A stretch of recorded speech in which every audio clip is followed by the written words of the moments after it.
Well, good morning everybody, and welcome to what is a very exciting day for us, the launch of our program MSK Kids. Firstly, I'd like to acknowledge the traditional owners of the land, the Wurundjeri people and the Boonwurrung people of the Kulin Nations, and pay my respects to elders past, present and emerging. On behalf of the chair of our organisation, who happens to be the chair conveniently of Monash Health as well, Deepak Sanghvi, I'd like to, in particular, welcome Minister for Youth, Gabrielle Williams, Shadow Minister for Health, Georgie Crozier, Andrew Stripp, CEO of Monash Health, Alexandra White, Gandel Philanthropy, Simone Taylor and Jason Chia from AbbVie, Yuki Davidson from our very special friends at Peninsula Hot Springs, Ruth Coligari from JAFA, and Leanne Zernecki from Monash Children's Hospital, which we'll hear from a little later. Peter Gowdy's here from Monash and Royal Children's Hospitals, and Natalie Hindman, who's an occupational therapist from Monash Health.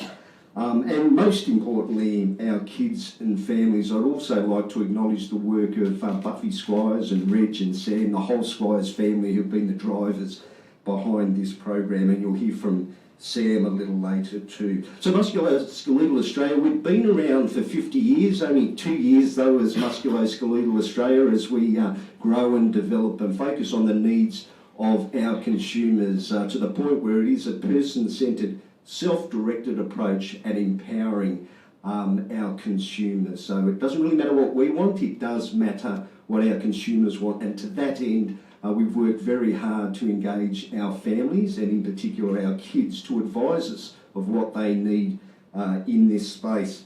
So by listening to families and children, their families, it became clear many of them were struggling with getting help and the support they needed at school. It's not schools don't want to help, they just don't often know how to.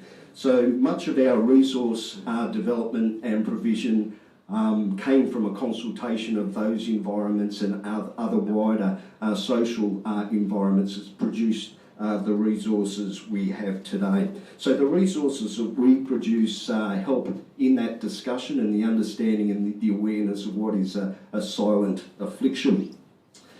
So MSK Kids, what is it? Well, it includes a suite of resources such as a room record booklet.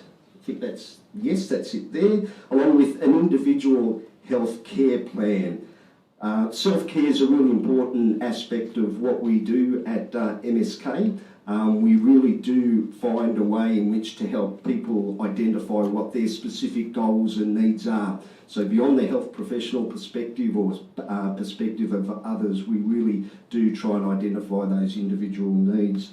I'd like to take the opportunity to thank the Gandel Philanthropy, who funded the development of the booklet, and AbbVie, who funded the printing of the booklet. We've also produced a beautiful children's book called Worst Pain in the World, and you'll see some illustrations here on the side. A fantastic resource which has now been animated. Thank you, Reg. And it's really a great tool to, I guess, have other children understand and identify with what kids with JIA are struggling with. Simply Energy also needs to be acknowledged for their support of that program. Our existing resources for children and families include our free helpline, and we've got some very well-equipped nurses at MSK, and we're there on the end of the phone. These nurses specifically trained in musculoskeletal conditions are a tremendous resource for families. We also are pleased to be updating our MSK Kids page on our website with a fresh new look and exciting content, including a link to an online portal which is live via our partnership with the Starlight Foundation. It enables kids with chronic conditions to connect and chat online, and we're hoping that that connection is a great resource, as we know peer support truly works.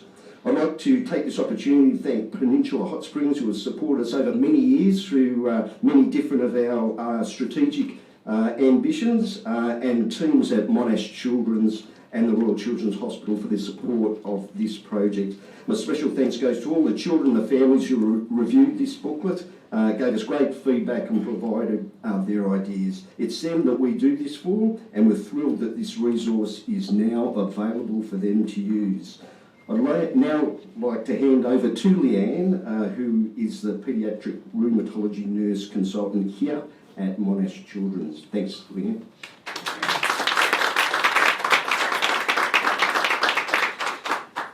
I feel like I can't see you. My voice projects well, so I might just stand out here so I can see everyone.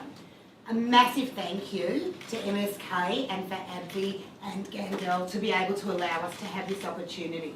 One of the biggest issues when we first diagnose somebody and we tell the parents this is a chronic condition, it's unlikely they're going to grow out of it. They're going to have to take it into adulthood with them and it will affect them every day. Parents become very overwhelmed. They don't know where to start and what to do. And then the children feed off that. And depending on their age, they worry unnecessarily sometimes.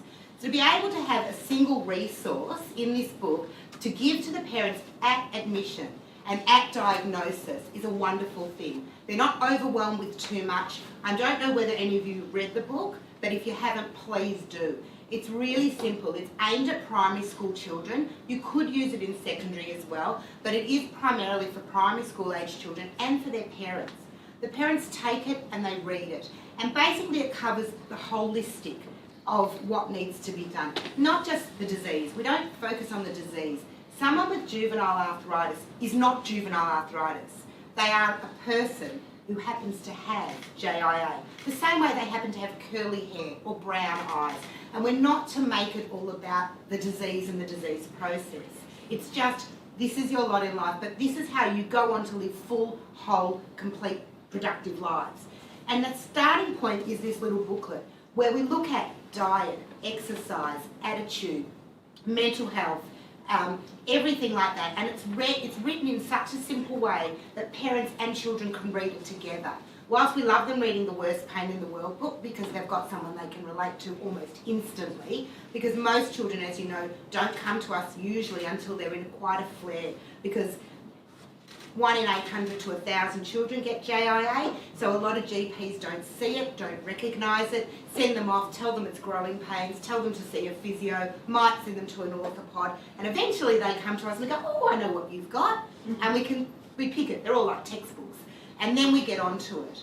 But to have a resource that the parent and the child can both understand, and you work your way through the book, you go, oh right, I get it. We can do this, we can live like this, we already eat well, we already do exercise, that's fabulous. And then as you get towards the end, obviously children go to school every day, so how the school manages them is crucial. And having the school have a good relationship with both the family, the patient and the caring healthcare team is absolutely imperative in making it work and move forward. And at the very end you see this fold out. Has everybody seen it? Yeah, okay, good. This fold-out plan, which beautifully is individualised. And as he said, we need to individualise every person because different people have different joints that affect them in different ways, that affect their capacity. Somebody might be trying to get into the soccer team for Victoria. Somebody might just want to be able to keep going to their dance classes. And you can individualise this program with the child so that you get input from the core parties that matter. It's signed off then by the healthcare and the parent and the school. So we're all clearly on the same page, because one of the biggest fall downs that I've found is that I think I've told the school one thing, but they've actually heard another, and then the mother thinks something else, and then the child's of a different understanding. We have one clear document now that can be scanned and changed. It's not set in stone. There's plenty of opportunity to alter it as and when the child grows older and their needs might be different. And it's one document that we're all on the same page for. And then by that stage, the parents now are a bit more comfortable. They're comfortable that their child's got a personalised plan. They understand the holistic attitude through reading this book. And then at the very end, for our patients that are really, really keen, there's wonderful websites.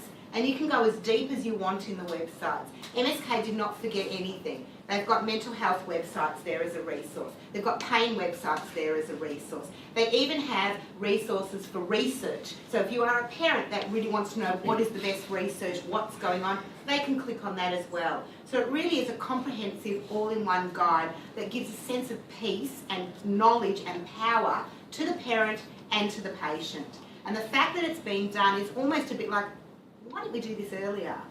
But sometimes it actually takes, to come up with an idea, And then to see that idea to fruition, we all know takes a lot of steps and takes a lot of people and takes a lot of input from a lot of people, both financial and patient input and parent input, and it's actually happened. And this resource is fantastic, and there's nothing that I would criticise about it. And the fact that the final draft is actually the complete and comprehensive draft is really something to be applauded, because usually these things come out and you think, oh, it's missing something.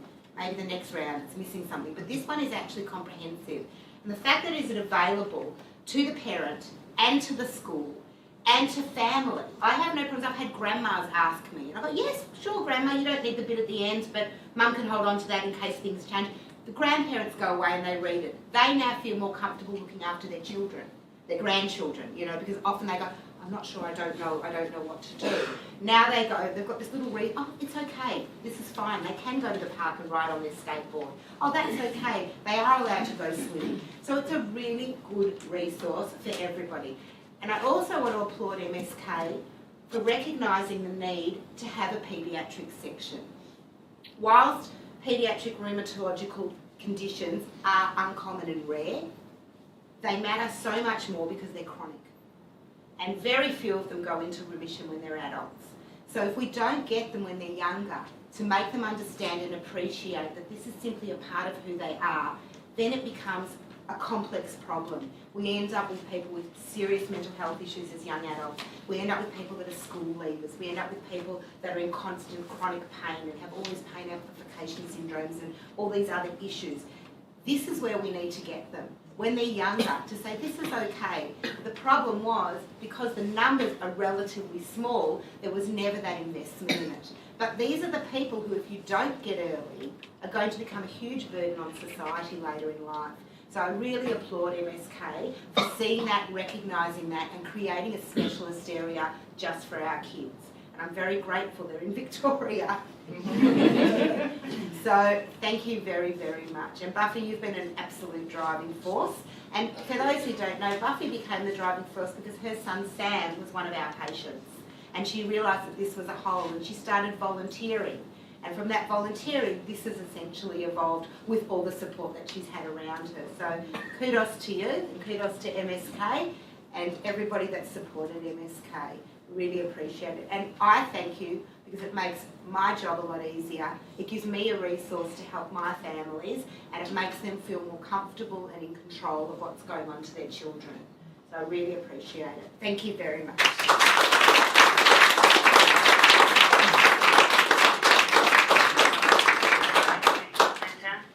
Ward 51 South, Code Blue. I know what a code blue is, but I'm going to ignore it until somebody tells me otherwise. It's now my pleasure to introduce Sam Squires. He's been a great ambassador for us. He's on our Consumer Advisory Committee and has been a great leader to other youth and children. Thanks, Sam.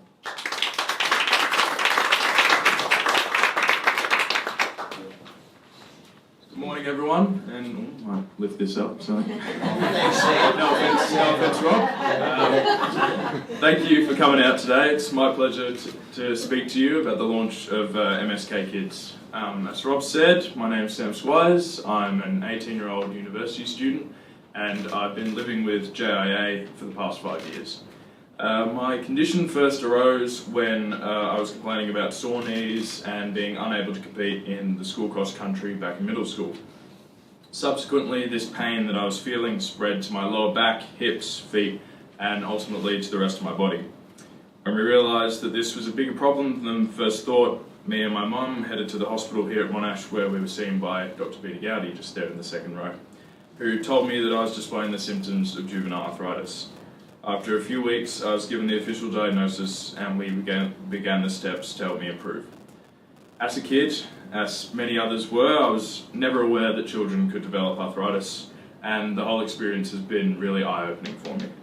To learn the difference between rheumatoid arthritis and osteoarthritis was crucial for me in understanding that I was not being struck down with an old person's disease, as they often call it, but rather an autoimmune condition that affects between one and 800 to 1,000 children. This lack of understanding was also shared by my friends, family, teachers, who were equally unaware that this condition along with a myriad of other musculoskeletal conditions, affect so many young people. That's why I believe that this MSK Kids program is very crucial in developing a broader understanding of the condition in order to help families, children and schools that are in desperate need. While medical diagnosis and the associated explanations are crucial in formulating a base understanding of the condition itself, there is a true lack of resources and support in place to help kids and their families truly understand and transition into living life with a musculoskeletal condition. With the MSK Kids program, families and children will be able to gather resources, attend information sessions, utilise the website and read the newsletter in order to develop a holistic understanding of the condition that their child are living with. In addition, schools will be able to utilise the room record, which along with which will help them learn about arthritis and living with other musculoskeletal conditions. The package itself includes information sheets, a copy of the book The Worst Pain in the World, which is about a young girl living with the condition. I know that when I was first diagnosed, the most difficult aspect after the pain was the lack of understanding and support from the school system, which is not down to the school system themselves, they just simply don't have the support around the issue. I do believe that this can be resolved through this school package, as it includes information about what support schools can give to young people that are suffering with the condition. It has sections that detail how schools, kids, teachers and crucially PE teachers can assist a child living with a musculoskeletal condition. For instance, the pamphlet details how fatigue is a major issue for young people as they are constantly in pain, which is something that I had a hard time getting my teachers to understand. Most kids feel tired, might be falling asleep in class, but it's a lot different for those that are constantly in pain and have this different level of fatigue. The pamphlet also includes different ways in which the kids can cope and relieve their pain, which will be extremely useful for teachers in understanding how they can help assist children within their class. The package, alongside the existing services that are already provided by MSK, will be able to make the lives of children so much easier, as the understanding of the condition will grow not only for those around the child, but for the child themselves. I know that I would have immensely benefited from resources such as these, as you can't have a doctor at the school around the clock explaining what teachers should do, and to have it for yourself is really empowering. With the resources and MSK Kids launching here, I believe that it will be much easier for those young people with a musculoskeletal condition to return to the normality of living life as a regular child. Thank you to Leanne and everyone that helped put the MSK Kids program together, especially my mum and my dad, who have put so much hard work into developing this. And thank you everyone for coming out today.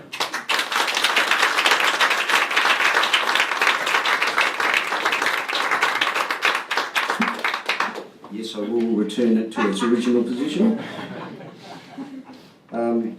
So thank you very much. It's now my pleasure to introduce Minister for Youth, Gabrielle Williams, to officially launch our program. Thanks, Gabrielle.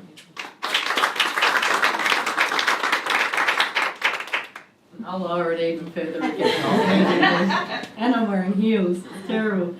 Thank you for having me here today. Before I begin, please let me acknowledge the traditional owners of the land on which we meet, the Bunurong and the Wurundjeri people, and pay my respects to their elders, past and present, and also emerging, and any other elders we may have here with us today. I always try hard not to say those words out of habit, but instead to reflect on why it is that we acknowledge our traditional owners and to acknowledge the fact that as a non-Indigenous Australian, I can still be exceptionally proud of our Indigenous history. And so we should be, whether you are born here, whether you choose Australia as your home, whether you're Indigenous or non-Indigenous. This is such a unique characteristic of our country and such an important part of our national culture.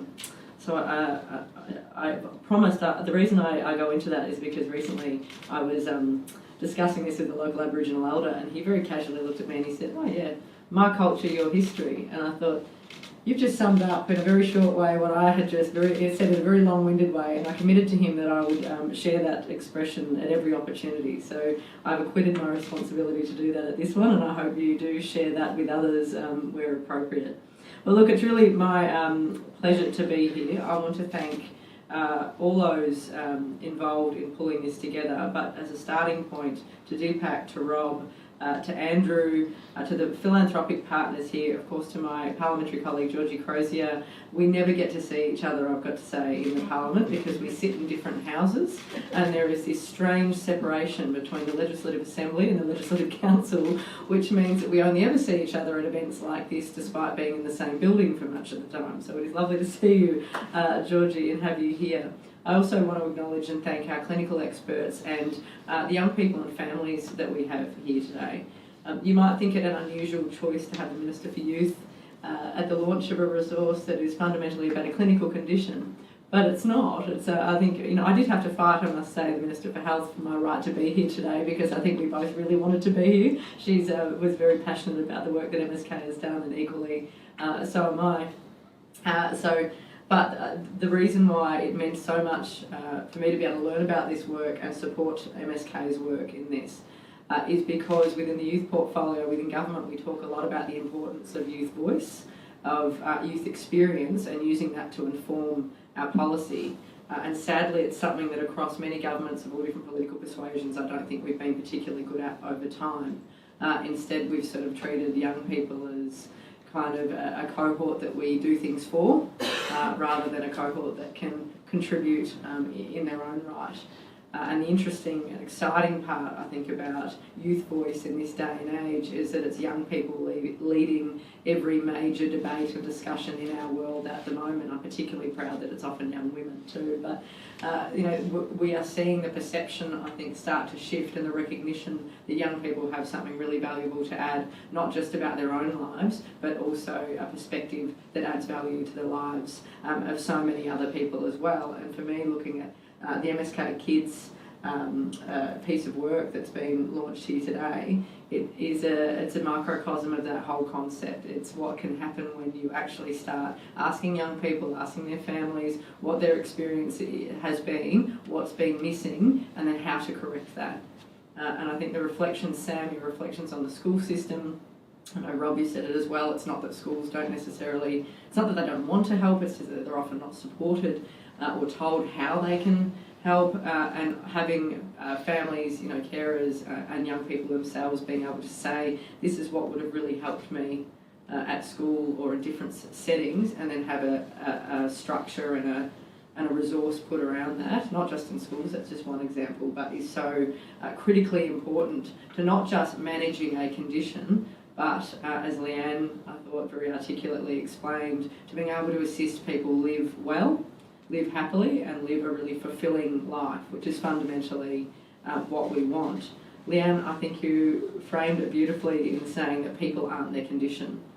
Not one of us is a single experience or a single characteristic of ourselves. We are all full human beings, and I think seeing juvenile arthritis or JIA in that frame, and encouraging young people to see that it's just one aspect of themselves, and there are a whole range of things that can be done to help them be able to live fulfilling lives, and to help the communities around our young people understand that as well, so that we're not wrapping young people in cotton wool and sitting them in a corner and giving them a pretty austere existence because we think we're doing the right thing for them, is just really important to not only building community understanding of what this means, but also in making sure that we're empowering young people to live the lives that they should be living, that we want them to be living, but more than that, to be contributing to our knowledge base and evidence base, and to make the lives better for all those around them and all of those who are having shared experiences or very similar experiences with them, as them, rather. The other thing I wanted to say about this resource is that I think it's not necessarily, I don't know whether it was necessarily in the thinking behind it, but it was something that I was reflecting on when others were speaking, which was around the notion of destigmatising conditions, by bringing those conversations out to mainstream environments and making sure that you're lifting everybody's knowledge about what certain conditions mean, what they can actually do, and through doing that, you're actually destigmatising the condition itself quite significantly. And then for that young person, they're growing up with it not being such a big deal, which I think later in life and throughout somebody's life has such an enormous impact to the trajectory or a path that somebody can walk, and their sense of what they can achieve, which is incredibly important. And we're seeing this be a discussion, particularly in health settings, that's coming up quite a lot across a range of conditions, but it's a really, really important one. So I want to commend the team and the partnership group in what you've managed to achieve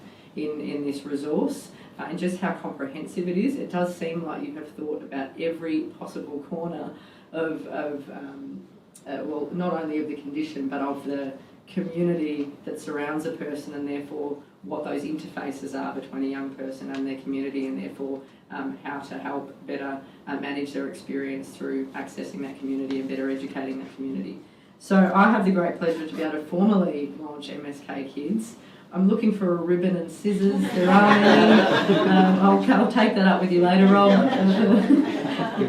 But congratulations to MSK, congratulations to all of those who have inputted into it, that have poured, I've no doubt, a lot of hours, but more than that, a lot of personal experience. And sometimes we can be very flippant about how much energy it takes for us to share our own stories, to share our own experience. Often it means we've got to tell our own stories dozens of times. That can be exhausting, but it can also be quite an emotional experience. So thank you for sharing with us, Sam, and others like you, and your peers and your family and other young people that are here, and I'm sure many others who couldn't be here whose stories will have been absolutely critical and central to being able to develop this resource. And also, of course, our clinical experts who work day in and day out to improve the lives of, well, in here, Victorians.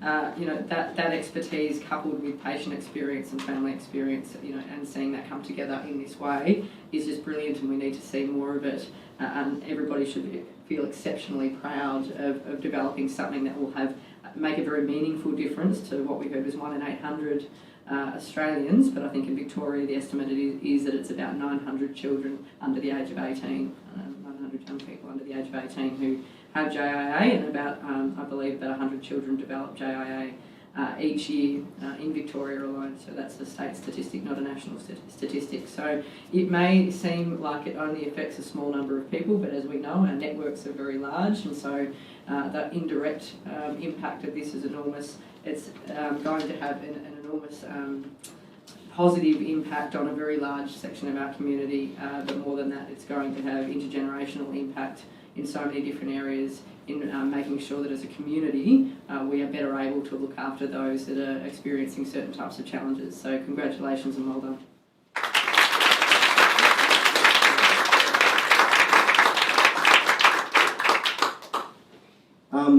I'd like to say that wraps it up, but it doesn't, because we're an organisation that's constantly inquiring and learning, and I think we can't put a full stop on this. This is not a fixed resource. We've got to continue as a community that we are to develop what are new and emerging opportunities for support. But on behalf of our organisation, just want to thank you for getting us here today and being champions and ambassadors for our programs. Much appreciated.